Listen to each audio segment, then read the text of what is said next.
नमस्कार, आप देख रहे हैं विशेष रिपोर्ट। मिडिल ईस्ट इस समय इतिहास के सबसे खतरनाक दौर से गुजर रहा है। अमेरिका, इजराइल और ईरान के बीच सीधा टकराव अब सीमित कार्रवाई से आगे बढ़कर क्षेत्रीय युद्ध का रूप लेता दिखाई दे रहा है। इजरायली एयर फोर्स ने उस इमारत पर मिसाइल हमला किया है जहां ईरान की शक्तिशाली असेंबली ऑफ एक्सपर्ट्स की बैठक चल रही थी। यही 88 वरिष्ठ धार्मिक नेताओं की परिषद होती है जो ईरान के अगले सुप्रीम लीडर का चुनाव करती है। बताया जा रहा है कि यह हमला उसी समय हुआ जब परिषद अयतुल्लाह अली खामेनेई के उत्तराधिकारी को चुनने के लिए वोटिंग या मतगणना की प्रक्रिया में थी। इजराइल के अधिकारियों ने इसे ईरान के नेतृत्व परिवर्तन को रोकने की रणनीतिक कार्रवाई बताया है। हालांकि इमारत में मौजूद लोगों और संभावित हताहतों को लेकर अभी तक स्पष्ट जानकारी सामने नहीं आई है। कुछ अपुष्ट रिपोर्ट्स में दावा किया जा रहा है कि उत्तर कोरिया के नेता किम जोंग उन ने कहा है कि अगर ईरान अनुरोध करता है तो उनका देश मिसाइलें देने को तैयार है। इन दावों में यह भी कहा गया है कि किम जोंग उन ने कथित तौर पर कहा कि एक मिसाइल ही इजराइल को मिटाने के लिए काफी है। हालांकि अभी तक इन बयानों की किसी भी अंतर्राष्ट्रीय समाचार एजेंसी या आधिकारिक उत्तर कोरियाई स्रोत से पुष्टि नहीं हुई है। विशेषज्ञों का कहना है कि ऐसी अपुष्ट खबरें वैश्विक तनाव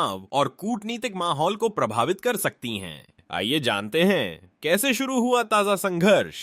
तनाव तब चरम पर पहुंच गया जब इजराइल की सेना, इजराइल डिफेंस फोर्सेस और अमेरिकी सैन्य कमान यूनाइटेड स्टेट्स सेंट्रल कमांड ने ईरान के सैन्य ठिकानों और मिसाइल डिपो को निशाना बनाते हुए संयुक्त अभियान चलाया। इन हमलों के बाद ईरान ने इसे अपनी संप्रभुता पर सीधा हमला बताया और जवाबी कार्रवाई का ऐलान किया। हालात और भड़क गए जब ईरान के सर्वोच्च नेता अली खामेनेई की हत्या की खबर सामने आई। तेहरान ने इसे युद्ध की घोषणा करार दिया। ईरान ने बैलिस्टिक मिसाइलों और सैकड़ों ड्रोन से जवाब दिया। इजराइल के कई शहरों में एयर रेड सायरन बज उठे। रक्षा प्रणालियों ने कई मिसाइलों को हवा में ही नष्ट किया, लेकिन कुछ हमलों से नुकसान की खबरें भी आईं। सिर्फ इजराइल ही नहीं, खाड़ी देशों में मौजूद अमेरिकी सैन्य ठिकानों को भी हाई अलर्ट पर रखा गया। लेबनान में सक्रिय संगठन हेजबोला ने भी उत्तरी इजराइल की दिशा में रॉकेट दागे, जिससे संघर्ष का दायरा और बढ़ गया। इस युद्ध का असर सिर्फ सैन्य मोर्चे तक सीमित नहीं है। दुनिया की सबसे अहम समुद्री तेल supply line straight of Hormuz पर खतरा मंडरा रहा है। अगर यह मार्ग बाधित होता है तो वैश्विक तेल आपूर्ति पर भारी असर पड़ सकता है। अंतरराष्ट्रीय बाजारों में कच्चे तेल की कीमतों में उछाल देखा जा रहा है। शेयर बाजारों में अस्थिरता है और कई देश अपने नागरिकों को मिडिल ईस्ट से निकालने की तैयारी कर रहे हैं। विशेषज्ञों के मुताबिक ईरान के पास हजारों बैलिस्टिक और क्रूज मिसाइलें हैं। इसके अलावा उसके अंडरग्राउंड मिसाइल शहर यानी जमीन के भीतर बने गुप्त ठिकाने